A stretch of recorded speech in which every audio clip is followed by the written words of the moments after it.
इस बार संसद के शीतकालीन सत्र में दो मुद्दे गूंजे। पहला वंदे मातरम और दूसरा एसआईआर का मुद्दा। राहुल गांधी और प्रियंका गांधी समेत विपक्षी सांसदों ने सरकार से दोनों मुद्दों पर कई सवाल पूछे, जिनका जवाब देने उतरे प्रधानमंत्री के सेनापति अमित शाह, जिन्होंने राज्यसभा और लोकसभा दोनों जगहों पर विपक्ष के एक आरोप का ऐसा तगड़ा जवाब दिया कि विपक्ष के लिए पलटवार करना मुश्किल हो गया। मेरे यहां बोलने का क्रम मैं तय करूंगा, इस तरह से नहीं चलेगी संसद।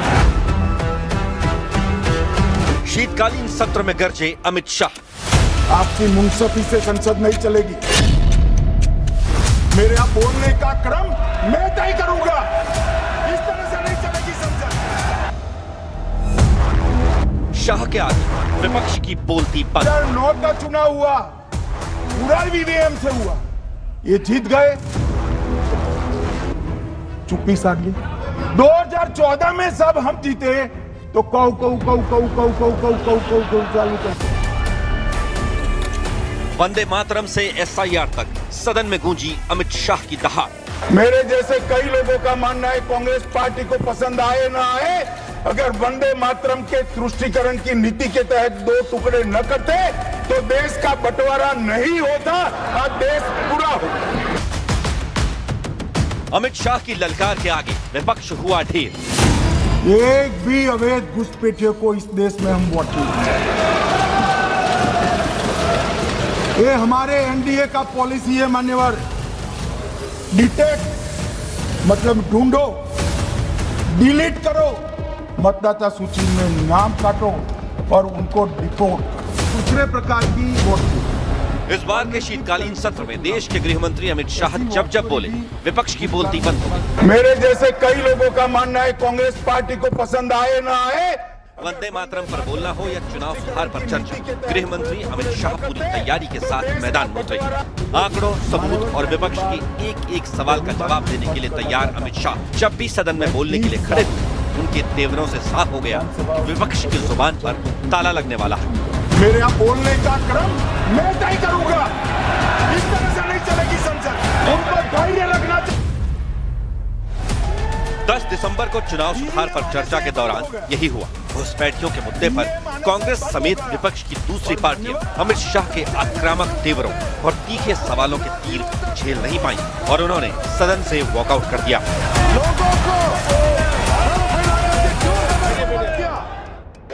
ये 200 बार भी बहसकार करेंगे, एक भी अवैध घुसपैठियों को इस देश में हम वोट नहीं।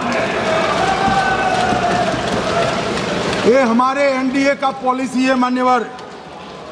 डिटेक्ट मतलब ढूंढो, डिलीट करो, मतदाता सूची में नाम काटो और उनको डिपोर्ट करो। हम संवैधानिक प्रक्रिया कर डिटेक्ट, डिलीट और डिपोर्ट ये पूरा करेंगे।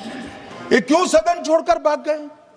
मैं इनके सामने तो कोई बात भी नहीं कर रहा था, ना कांग्रेस पार्टी के सामने बात कर रहा था। मैं तो बात कर रहा था घुसपैठियों को देश के बाहर निकालने की। अब ये तो देखिए साहब,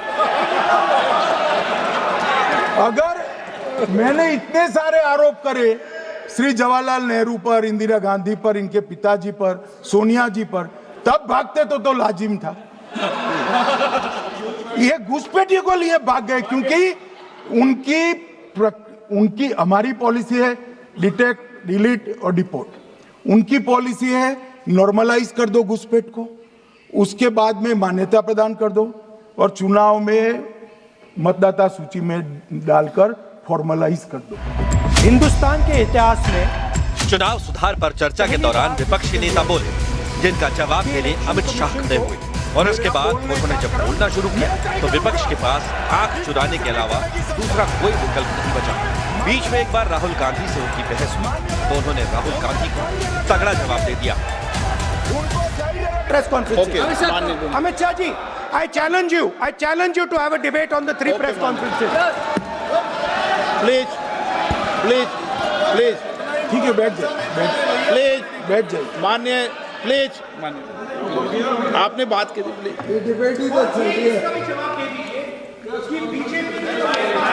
उत्तर प्रदेश प्रदेश में और हरियाणा में दोनों चुनाव में वोट कैसे दे रहे माननीय हैं? प्लीज ये भी जवाब दे दीजिए।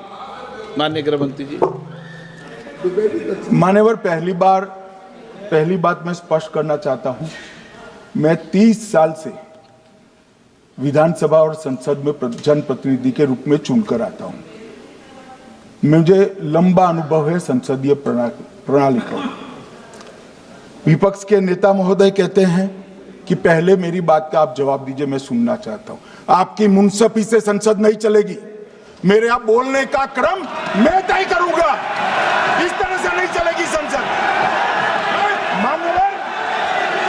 मान्यवर, उनको धैर्य रखना चाहिए, उनको धैर्य रखना चाहिए मेरा जवाब सुनने का। इनकी एक एक बात का जवाब मैं दूंगा, मगर मेरे भाषण का क्रम वो तय नहीं कर सकते, मैं करूंगा, क्योंकि मैं बोल रहा हूं।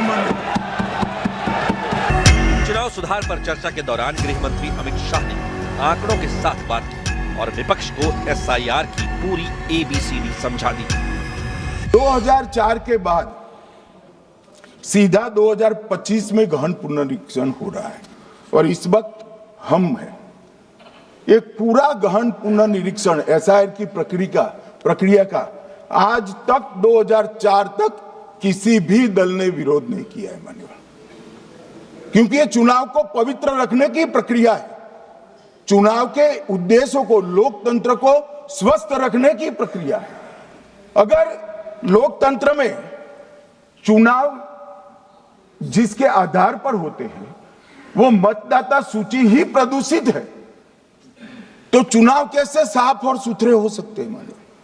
समय समय पर मतदाता सूची का गहन पुनर्निरीक्षण जरूरी है, इसलिए चुनाव आयोग ने फैसला किया कि 2025 में इसको किया जाएगा। करीब 1.5 घंटे के अपने भाषण में गृह मंत्री अमित शाह ने सरकार की घुसपैठियों को पकड़ने वाली डिटेक्ट, डिलीट और डिपोर्ट वाली रणनीति का खुलासा किया। उन्होंने वोट चोरी, घुसपैठ, ईवीएम और एसआईआर जैसे हर उस मुद्दे पर विपक्ष को करारा जवाब दिया जो पिछले कुछ महीने से विपक्ष का सरकार पर हमला करने का हथियार बने हुए हैं।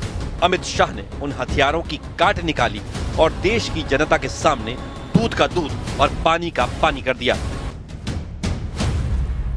चर्चा तय हुई थी चुनाव सुधारों के लिए, मगर ज्यादातर विपक्ष के सदस्यों ने एसआईआर पर ही चर्चा करी।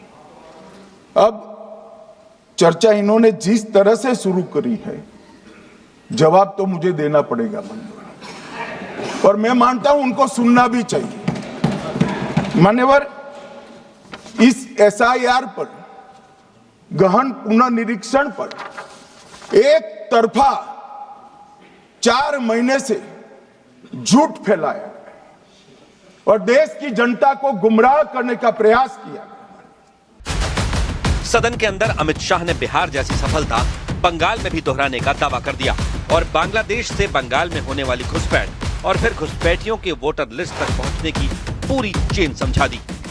और मैं आज कहना चाहता हूं टीएमसी के लोगों को भी, ये राहुल जी के साथ में रहकर घुसपैठिया बचाओ यात्रा बिहार में निकली, साफ हो गए।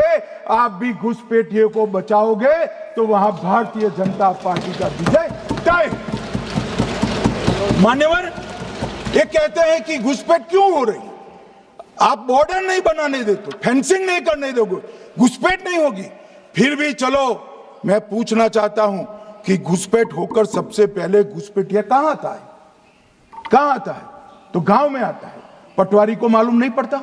मेरे यहाँ बोलने का क्रम मैं तय करूंगा। इस बार के शीतकालीन सत्र से पहले ही वंदे मातरम और एसआईआर पर सियासी पारा चढ़ा हुआ था। सरकार पर विपक्ष सवाल उठा रहा था, जिनका जवाब अमित शाह ने सदन के अंदर अपने अंदाज में बेधड़क होकर दिया और कांग्रेस और विपक्ष की दूसरी पार्टियों को ऐसा धराशायी किया कि उनकी जुबान ही बंद हो गई।